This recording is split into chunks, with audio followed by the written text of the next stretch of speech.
Item ಯಾವುದೇ ಇರಲಿ try ಮಾಡಿ ಆಚಿ ಚಿಕನ್ ಮಸಾಲಾ 545 PSI ನೇಮಕಾತಿಯಲ್ಲಿ ಅಕ್ರಮ ಪ್ರಕರಣ ಅಮಾನತಿನಲ್ಲಿರುವಂತಿರುವ ಎಡಿಜಿಪಿ ವಿರುದ್ಧ ಇಲಾಖಾವಾರು ತನಿಖೆ ಮಾಡಬೇಕು ಅನ್ನುವಂಥದ್ದು.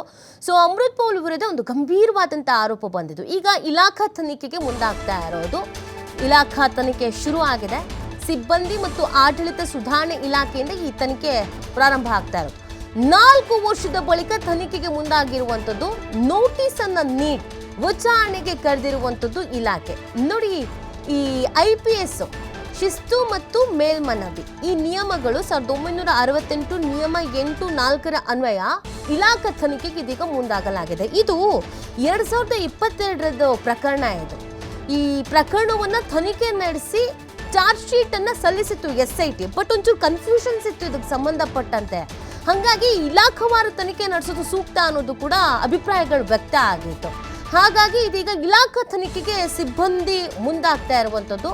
ಸಿಬ್ಬಂದಿ ಮತ್ತು ಆಡಳಿತ ಇಲಾಖೆ ಇದಕ್ಕೆ ತನಿಖೆನ ನಡೆಸೋಕೆ ಮುಂದಾಗ್ತಾ ಇರೋದು. ಸಚಿವರು ಹಾಗೂ CM DK ಶಿವಕುಮಾರ್ ಅವರಿಂದ ಇದಕ್ಕೆ ಅನುಮೋದನೆ ಕೂಡ ಸಿಕ್ಕಿದೆ, ತನಿಖೆ ನಡೆಸಿ ಅಂತ. ತಮ್ಮ ಮೇಲಿನ ಆರೋಪಗಳು ಮತ್ತು ತನಿಖೆಯ ವೇಳೆ ಸಿಕ್ಕಿರುವಂಥ ಸಾಕ್ಷಿಗೆ ಸಂಬಂಧಪಟ್ಟಂತೆ ಹೇಳಿಕೆಯನ್ನು ನೀಡೋದಕ್ಕೆ ನೋಟಿಸ್ ಅನ್ನು ಕೊಟ್ಟಿದ್ದಾರೆ. ಆ ನೋಟಿಸಿಗೆ ಈಗ ಉತ್ತರ ಕೊಡಬೇಕಾಗತ್ತೆ. ಸಮರ್ಥನ ಹೇಳಿಕೆ ಅಂತ ಕೊಡಬೇಕಾಗತ್ತೆ. ಅವತ್ತು ಏನೇನಾಗಿತ್ತು, ಏನು ಎತ್ತ, ನಾನು ADGP ಆಗಿ ಕಾರ್ಯನಿರ್ವಹಿಸ್ತಾ ಇದ್ದಂಥ ಸಂದರ್ಭದಲ್ಲಿ ಏನು ನಡೆದಿತ್ತು, ಏನಾಗಿತ್ತು, ಏನು ಹಗರಣ ಇದು, ಏನು ಆರೋಪ ಕೇಳಿಬಂದಿತ್ತು, ಏನು ಸಾಕ್ಷಿ ಸಿಕ್ಕಿತ್ತು. ಸೊ ಈ ಥರದ್ದೆಲ್ಲವನ್ನೂ ಕೂಡ ಉತ್ತರ ಕೊಡಬೇಕಾಗತ್ತೆ. ಏನು ಹೇಳ್ತಾರೆ ಅನ್ನೋದು ಇಂಪಾರ್ಟೆಂಟ್. ಇದು ಸಿಕ್ಕಾಪಟ್ಟೆ ಚರ್ಚೆ ಆಗಿದ್ದಂಥ ಪ್ರಕರಣ ಆಗಿತ್ತು. ಈ ಥರದೊಂದು ಅಕ್ರಮ ನಡೆದಿದೆಯಾ ಅನ್ನುವಂಥ ಪ್ರಶ್ನೆ ಕೂಡ ಹುಟ್ಕೊಂಡಿತ್ತು. ನೋಡಿ, ಈ ಹಗರಣ ಇದೆಯಲ್ಲ, ಈ ಹಗರಣದ ವಿಚಾರಕ್ಕೆ ಸಂಬಂಧಪಟ್ಟಂತೆ ರದ್ದು ಮಾಡಬೇಕು ಅಂತಲೂ ಕೋರಿ ಇವರು ಅರ್ಜಿಯನ್ನು ಸಲ್ಲಿಕೆ ಮಾಡಿದರು. ಬಟ್ ತನಿಖೆ ನಡೆಸಿ ಚಾರ್ಜ್ ಶೀಟ್ ಕೂಡ ಸಲ್ಲಿಕೆ ಆಗಿತ್ತು. ಇದೀಗ ಮತ್ತೊಮ್ಮೆ ನೋಟಿಸ್ ಕೊಡುವಂಥ ಕೆಲಸ ಆಗಿದೆ. ನೋಟಿಸಿಗೆ ಉತ್ತರವನ್ನು ಕೊಡಬೇಕಾಗತ್ತೆ. 4 ವರ್ಷದ ಬಳಿಕ 2022 ಪ್ರಕರಣ ಇದು.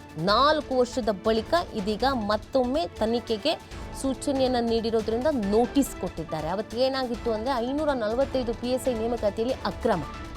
ನಿಮಗೆ ಶಿಸ್ತಿನ ಇಲಾಖೆ ಅಂತ ಕರೆಸ್ಕೊಳ್ಳೋದು ಪೊಲೀಸ್ ಇಲಾಖೆ. ಅಲ್ಲೇ ಅಶಿಸ್ತು ಅಂತಂದರೆ ಜನಕ್ಕೆ ನಂಬಿಕೆ ಬರೋದಾದ್ರೂ ಹೆಂಗೆ?